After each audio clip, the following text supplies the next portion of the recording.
Mithali 18. Tasoma hapo mstari wa 20 na wa 21. Mithali 18.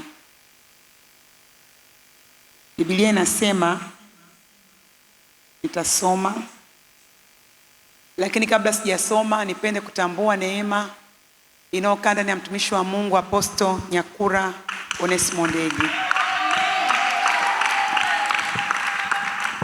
Amen. Nitasoma.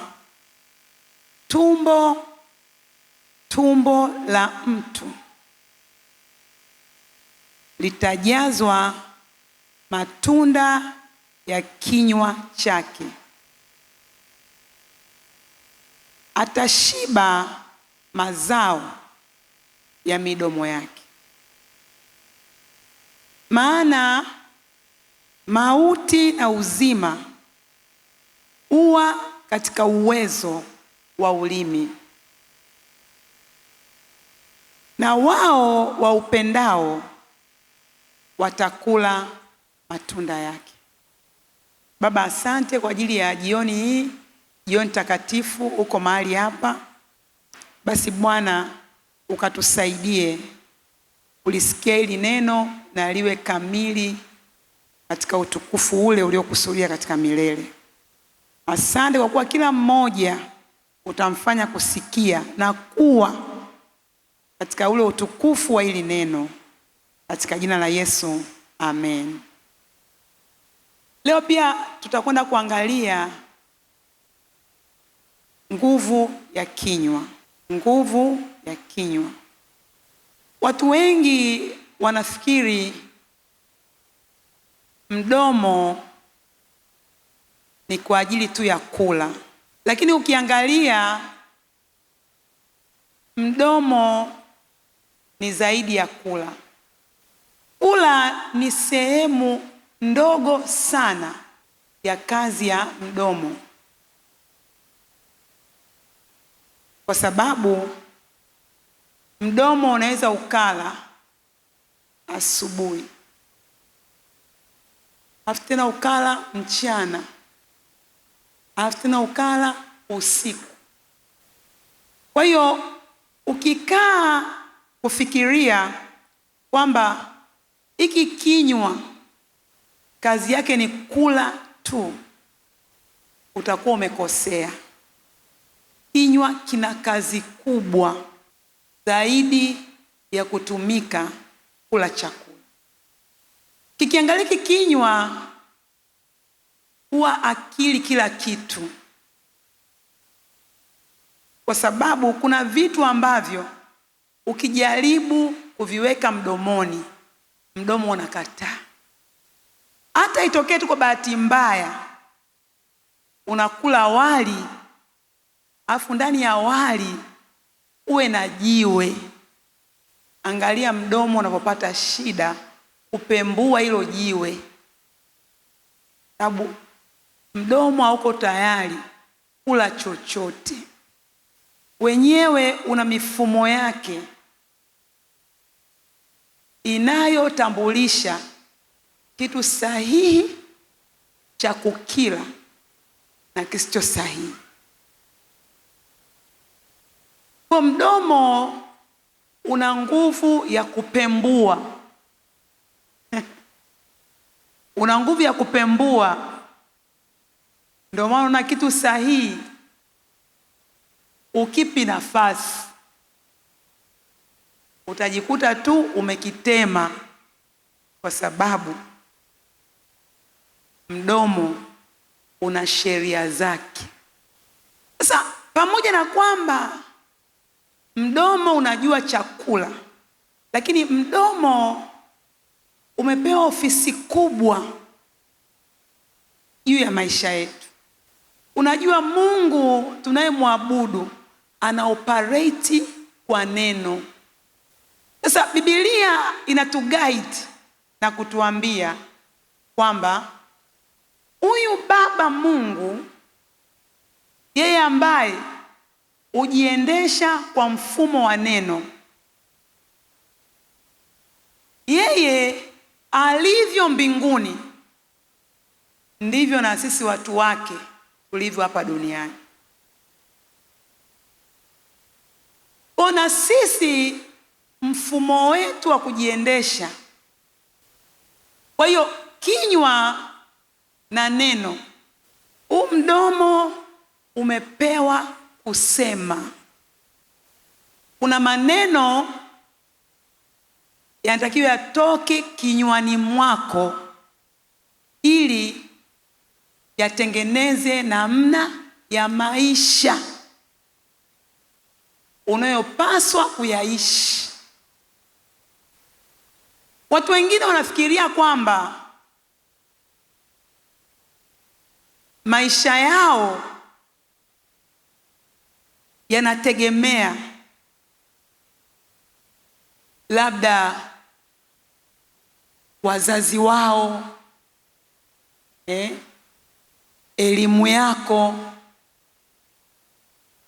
Lakini unapostudy maandiko,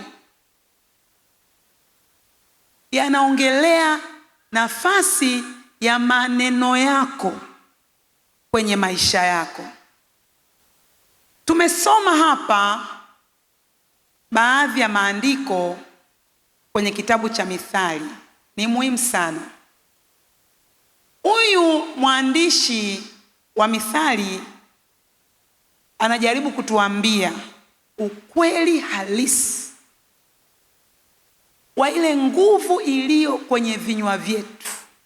Ukweli mmoja anaosema mstari wa 21, anasema mauti na uzima huwa katika uwezo. Na hao watu wanaopenda ulimi, wanaopenda kuongea, wanaotumia kinywa chao kusema, wao watapata matunda ya yale wanayoyasema. Kwa hiyo mara zote tumezoea kwamba mauti iko kaburini. Haujakosea, ni kweli kabisa. Ukienda makaburini utaiona mauti. Kwa nini? Waliokufa ndio mahali pao. Hakuna mtu anakufa alafu watu wanasema huyu hatumtoi, akae humu chumbani, abaki humu chumbani. Hata mtu ulikuwa unampenda kama pete na kidole. Hivi pete na kidole, pete na kidole, yes. Yaani amwachani. Siku akifa hautasema jamani, mimi naendelea naye tu.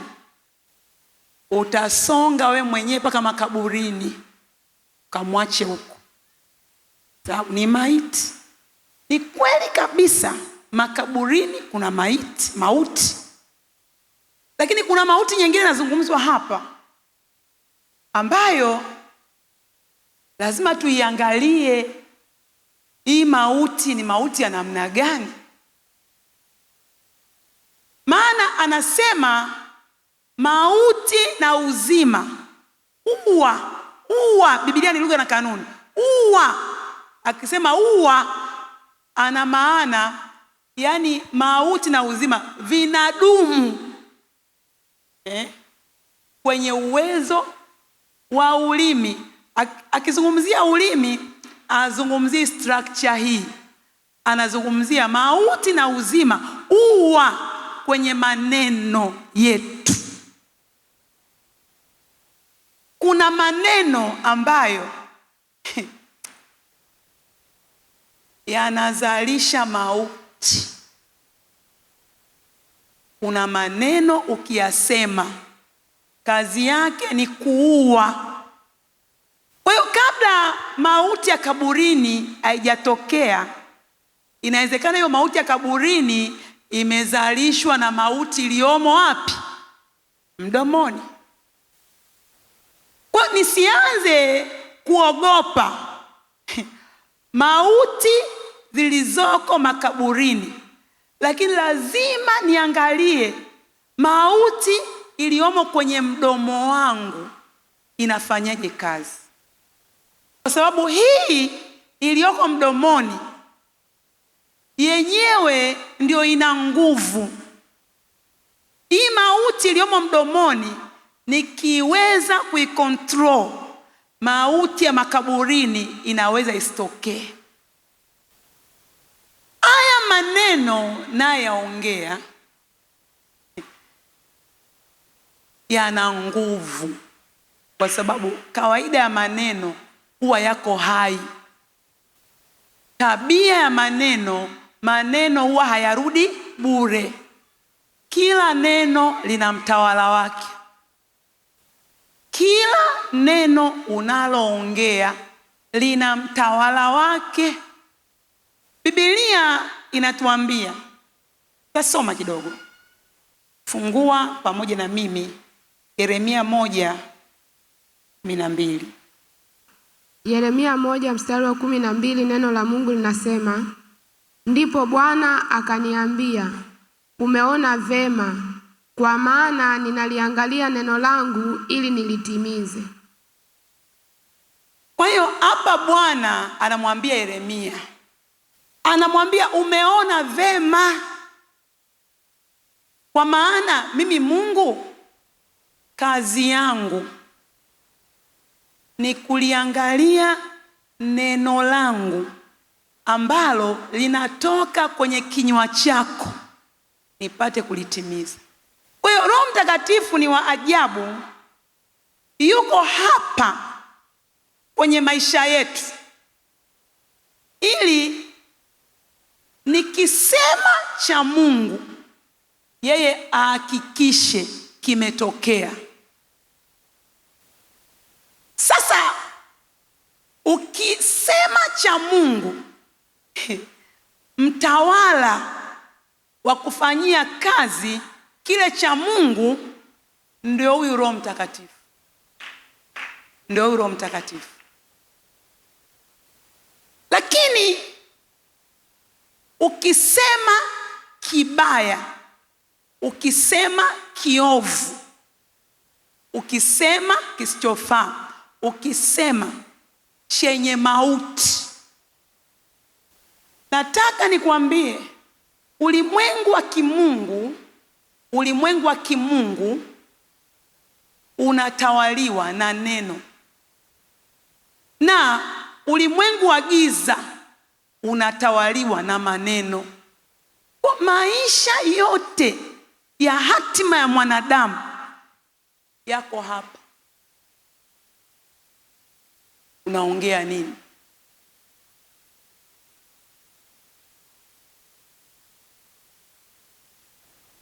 Yeye Mungu anatuambia kwenye kitabu cha Isaya 55, anasema ndivyo lilivyo neno langu, halitanirudia bure, litayatimiliza yale yote niliyoyakusudia kwayo.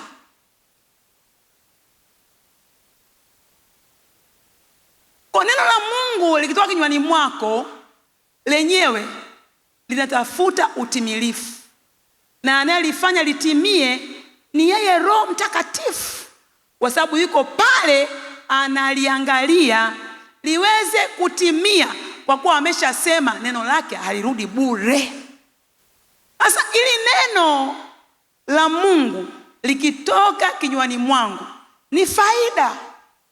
Ni faida. Kwa nini? Nitashiba matunda yake mema. Matunda ya neno la Mungu ni mema. Tumesoma hapa mstari wa 20, very important. Anasema tumbo la mtu, Bwana asifiwe, tumbo la mtu litajazwa matunda ya kinywa chake, atashiba mazao ya midomo yake. Kwa tunapoongelea kwamba nimesema cha Mungu, ina maana hayo ni matunda yafaayo ambayo yatajazwa kwenye matumbo ya moyo wangu, kwa sababu hata moyo wangu pia ni tumbo. Moyo wangu una nguvu ya kuhifadhi. Nataka nikuambie, neno unaloliongea huwa linafanya kitu fulani. Follow me. Neno unaloliongea huwa lina tabia ya kujipanda tena kwenye moyo wako. Ndio maana mtu yeyote anapoongea, hata kumwongelea mtu, hata kumwongelea mtu, hata kumsengenya mtu, unapoongea, mwathirika wa kwanza wa hilo neno ni huyu anayesema. Ndio maana watu wanaojua hawajipi nafasi ya kuongea mabaya. Tulisoma andiko wiki iliyopita, unaitaka siku kuwa njema. Unaitaka siku kuwa njema? Unataka siku njema. Siku njema haitokei kwa kupaka perfume au kupaka poda au kuvaa vazi zuri. Anasema unaitaka siku njema, sema mema. Siku njema inatengenezwa na unachokisema. Kwa wewe ukiamka asubuhi, hata unaanza kuongea mabaya ya watu, anayeathirika wa kwanza ni anayeongea. Huwezi kutafuta kuzima mshumaa wa jirani alafu wa kwako kabaki unawaka, kwa sababu kabla ya mshumaa wa jirani, unaotangulia mbele yako ni mshumaa wako. Kwa ukitaka kupuliza wa jirani uzimike, utakaoanza kuzimika ni wako kwanza. Sasa kuna upande wa pili. Kuna upande wa pili ambao unafanyia kazi maneno. Unafanyia kazi maneno. Uko upande wa pili ambao wenyewe unafanyia kazi maneno yasiyotokana na Mungu, maneno mabaya. Yuko roho wa uharibifu anayefanyia kazi maneno mabaya. So watu wa Mungu, hakuna neno bure. Hakuna neno bure. Ulimwengu wa roho uko serious na maneno. Unapopitia changamoto yoyote, hali yoyote, angalia maneno yako, kwa sababu uzima na mauti uko ndani ya uwezo wa maneno yako. Ni kweli umo ndani ya tatizo, lakini unaongea nini? Kile unachokiongea kina nguvu ya kukuza tatizo mpaka kaburini. Kile unachoongea kina nguvu ya kulizima hilo tatizo lisiwepo hata shina lake. Kuna maneno unaweza ukaongea, tatizo lilikuwa ni kizazi na kizazi na kizazi, lakini limekukuta wewe mwenye ufunuo wa kujua kwamba mauti na uzima uko ndani ya uwezo wa ulimi. Kwa hiyo wewe ndio utakuwa mtu wa kwanza kuvifanya vizazi vyako visiwe na mwendelezo wa matatizo sugu ya kifamilia yanohama kutoka generation to generation. Hebu tuangalie upande wa pili unavyoshughulikia maneno yetu. Fungua Zaburi 39. Zaburi 39, tasoma mstari wa 2. Zaburi 39 mstari wa 2, neno la Mungu linasema, nalikuwa sisemi, nalinyamaa kimya, sina faraja, maumivu yangu yakazidi. Hapana. Zaburi 39, tasoma ni mstari wa 1, samani. Soma. Tasoma. Nalisema, nitazitunza njia zangu, nisije nikakosa kwa ulimi wangu. Nitajitia lijamu kinywani maadamu mtu mbaya yupo mbele yangu. Rudia tena, soma. Nalisema, nitazitunza njia zangu, nisije nikakosa kwa ulimi wangu. Nitajitia lijamu kinywani, maadamu mtu mbaya yupo mbele yangu. Amen. Sasa ukisoma hili andiko juu, unaweza usipate maana na utafikiri mtu mbaya anaozungumziwa ni mtu. Lakini ukisoma kutokea kwenye tafsiri tofauti, anasema awilmazo. Yani mazo ndo lijamu. Awilmazo my mouth while the wicked are in my presence. The wicked, kwa hapa azungumzii mtu, anazungumzia yule mwovu yuko mbele yangu. Kwa mwovu yuko mbele yangu, na mimi anasema kwamba nitajifunga lijamu kinywani mwangu maadamu yule mwovu yuko mbele yangu. Ina maana anataka kumnyima haki yule mwovu asiwe na matumizi na maneno yake. Kwa anasema watu wengi hawajui lijamu. Lijamu mara nyingi linatumika kwenye, kwa mfano kwenye mbwa. Kwenye mbwa. Wangapi wamewahi kuona lijamu kwenye mbwa? Sasa mbwa meno yake ni makali.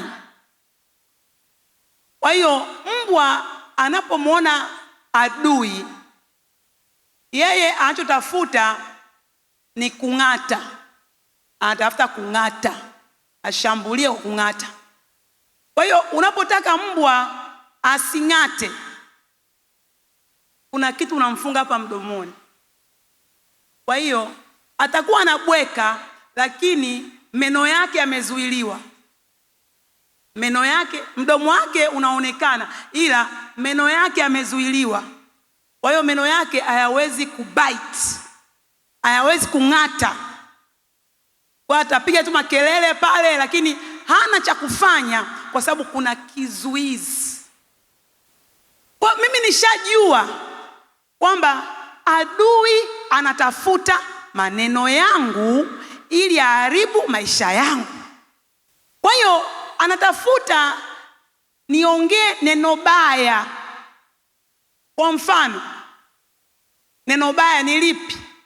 Unaweza kusema wakufanikiwa niwe mimi.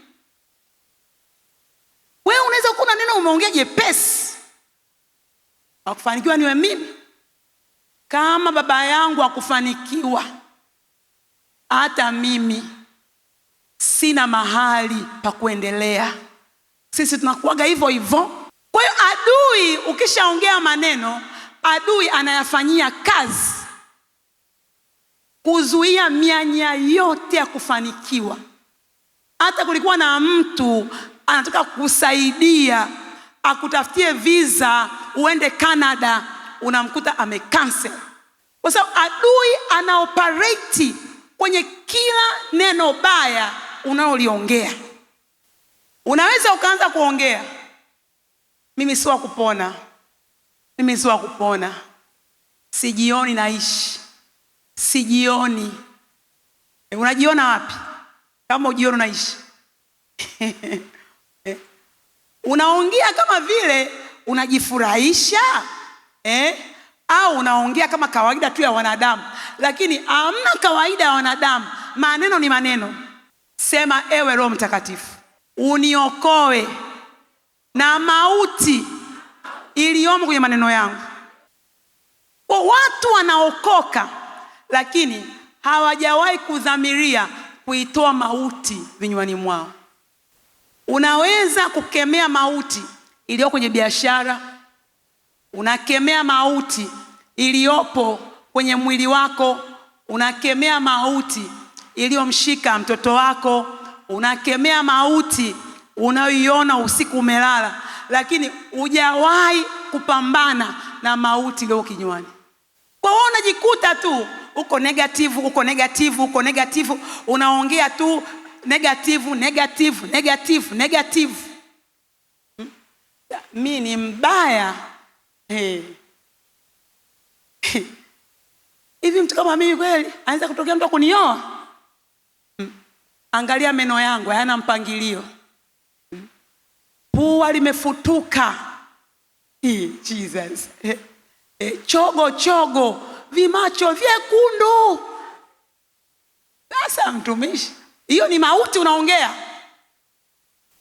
Wewe hivi hujawaona watu wameolewa, hawana mguu, hawana shepu, hawana kucha, hawana shingo, hawana kifua, hawana uso, hawana, yani nywele wenyewe hawana, na wameolewa?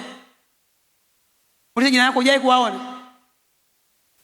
Lakini adui anaweza akayatumia hayo maneno unayoyaongea kuwa hatima yako. Ni kweli kabisa, wewe unajiona sijui, lakini Mungu alikuumba kwa utukufu wake. Na Mungu alipokuumba alikuumba katika upekee wa fahari zake ili ajivunie katikati ya viumbe.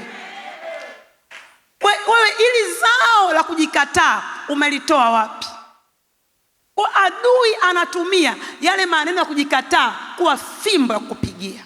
Kwa Daudi anasema nitaweka lijamu kinywani mwangu, kwamba kinywa changu, lijamu tulionayo hapa sio kama ya mbwa. Lijamu tulionayo ni Roho Mtakatifu. Roho Mtakatifu ndio lijamu ya waaminio. Angalia hiyo sensitivity ya maneno. Roho Mungu anakaa ndani yetu, lakini kwa vile adui anaweza hata akaweka maneno mdomoni, basi Roho Mungu amesema basi nitakaa hapa mlangoni mwa kinywa chako, ili kwamba adui asije akayatumia maneno yako aharibu hatima yako.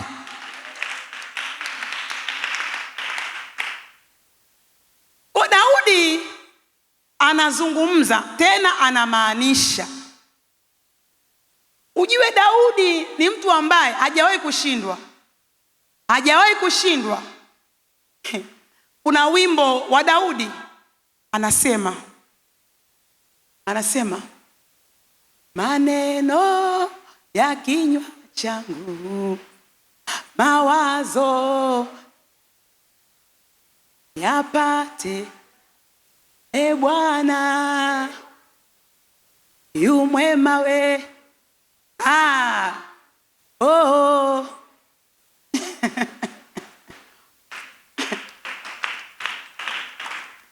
alikuwa ni maombi ya Daudi. Anaomba kwamba maneno ya kinywa chake na mawazo ya moyo wake yapate kibali, yakubalike na Mungu, kwamba Bwana yeye ndo ayatumie maneno yake na kuyakamilisha. Yapate kibali kwenye moyo wa Mungu, maneno yake yawe kama maneno yanayoishi kwenye moyo wa Mungu. Sasa watu wa Mungu, kuna makosa ya kuongea. Biblia inasema mtu asiyejikwaa katika kunena, huyo ni mtu mkamilifu. Kwa adui, yeye anakuwinda kwenye maneno yako. Ukisikia maandiko kwenye Petro wa kwanza 5, anasema mshtaki wetu kama simba angurumaye uzunguka huku na kule, anakuzungukia tu. Asubuhi anazunguka, atulii, anazunguka, anatafuta apate mtu aweze kummeza, hatima yake. Na yeye anawinda maneno. Wewe unaweza tu ukajiachia, wewe unaongea kama unaongea tu. Umeamka asubuhi kama redio iliyowekwa betri, unaongea tu. Kama mdomo una nguvu ya kuchambua cha kuingiza mdomoni. Kuna vitu vingine vinakataliwa. Hata maneno yako sio kila neno la kuongea.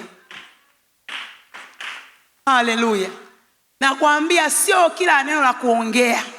Kuna maneno ukiyaongea yanazalisha mauti, yanazalisha uharibifu. Hata mwenyewe hautaelewa, lakini uharibifu tayari uwapi. Hautaelewa. Ukiamka asubuhi unaongea nini? Ukipatwa na mambo unaongea nini? Taarifa ya daktari ikija, akakwambia ugonjwa huu, akaanza kubabadulia ugonjwa huu, angalia ulivyo, angalia umefika pointi hii, wewe unaongea nini? Kwa sababu unaweza kumchukua daktari kama ndio final say, lakini daktari sio msemaji wa mwisho wa maisha yako. Daktari na yeye ana mambo yake na ana mipaka yake, kwa sababu yeye anatumia akili tu, lakini yuko aliyekuumba, yuko anayekujua, yuko anayeweza. Anasema nini? Kile anachokisema baba yako Mungu ndio unatakiwa ukiseme hata juu ya taarifa ya daktari. Kuna maandiko yanatuambia kwamba sitakufa, sitakufa, sitakufa nitaishi, sitakufa nitaishi, ili niasimulie na kuyasema matendo makuu ya Mungu. Sitakufa. Huyo mtu aliongea haya maneno akiwa kwenye hali gani? Alikuwa anataka nini kitokee? Ina maana alikuwa kwenye pointi ya kufa. Kwa hiyo hapa anabatilisha kifo, anabatilisha kifo. Lakini je, angekubaliana? Una nguvu kwenye maneno. Wewe umekuja hapa unapitia changamoto yoyote, anza kuongea kilicho chema, anza kuongea kilicho chema, kwa sababu hatusemi tumepona kwa sababu dalili ya ugonjwa imeondoka. Tunasema tumepona kwa sababu Baba Mungu ameniambia nimepona. Alafu lazima uangalie, kwa kuwa ninavyosema nimepona, tayari kwenye mfumo wa kiroho kuna uumbaji unaogeuza yale magonjwa yawe afya. So huo mchakato unawezekana haujaonekana kwenye macho ya nyama, lakini sio kwamba hujapona. Katika roho tayari umepona, lakini sisi ni watu wa rohoni na kila kitu kinaanzia rohoni. Kwa ninaanza kuyasema yasiyokuwapo kana kwamba yapo. Bwana ainue madhabahu ya kinywa chako katika jina la Yesu. Na kuambia Bwana ajaze mema kwenye madhabahu ya kinywa chako, uwe na nguvu ya kuongea mambo ambayo yatafanyiwa kazi na Roho Mtakatifu. Nataka nikwambie, kinywa chako akitakuwa wazi kulisha ofisi za uovu na uharibifu, shetani hata asubiri na kusubiri, hatapata neno la kufanyia kazi kutoka kwenye kinywa chako. Ni wakati wa kumnyima shetani kazi. Kama ofisi yake inategemea maneno yako ili ayadhuru maisha yako, basi hatapata neno hata moja, kwa sababu maneno aliyosema Mungu kwa ajili yako yanatosha. Muulize jirani yako, umewahi kuyamaliza maneno yote aliyosema Bwana juu yako? Hivyo utakiwi kuhamia upande wa pili. Kaa hapo hapo, sema anachokisema Bwana. Mwambie tena kwa sauti, sema anachokisema Bwana. Kwa hiyo watu wa Mungu, atuongei tu. Kuongea ni siri, is a mystery. Unapofungua kinywa chako ovyo ovyo, kuna madhara yatazaliwa, kwa kuwa tumbo la mtu hujazwa matunda ya midomo yake. Yaani kwa hiyo ukiongea mabaya utajazwa matunda ya mabaya.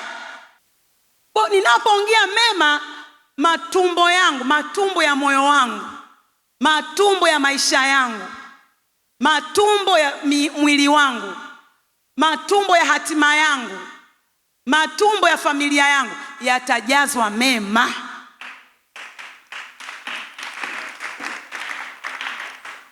Hata ukiona ofisi yako ni ndogo, usilaani. Usilaani, kwa sababu hata mbuyu ulianza kama mchicha. Usilaani. Haleluya. Anza kusema, tabiri, tabiri. Inuka useme asubuhi, mchana, jioni, kama dozi vile. Asubuhi, mchana, jioni, kama dozi. Asubuhi, mchana, jioni, kama dozi. Asubuhi, mchana, jioni, kama dozi. Huyu Mungu Baba aliyesema neno langu alirudi bure, atayatimiliza unayoyanena kwa kinywa chako.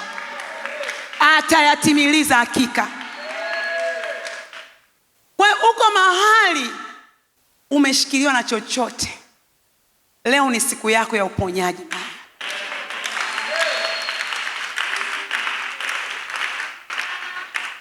Ndio maana si watumishi, mtu yeyote akija hatumkatishi tamaa.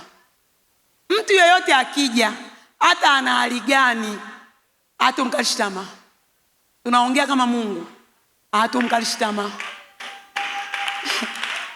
Kwa sababu lazima niongee kile kitu ambacho Mungu atakitimiliza. Akuja hapa afe, amekuja hapa ili aishi. Kwa lazima niongee kile ambacho kinatoka kwenye kinywa cha Mungu, kwa sababu ukiwa mtumishi wa Mungu, wewe ni kinywa cha Mungu. Huwezi kuongea kama wanadamu. Mpigie Bwana makofi kwa ajili ya kinywa chako.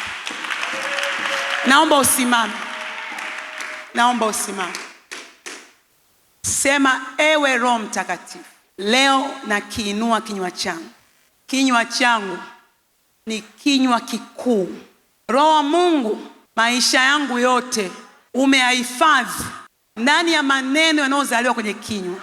Siko tayari kuyaona makosa yakitoka kwenye kinywa changu. Siko tayari kuona muunganiko kati ya maneno yangu na kazi za mwovu. Roho Mtakatifu, kinywa changu akitailisha ofisi ya adui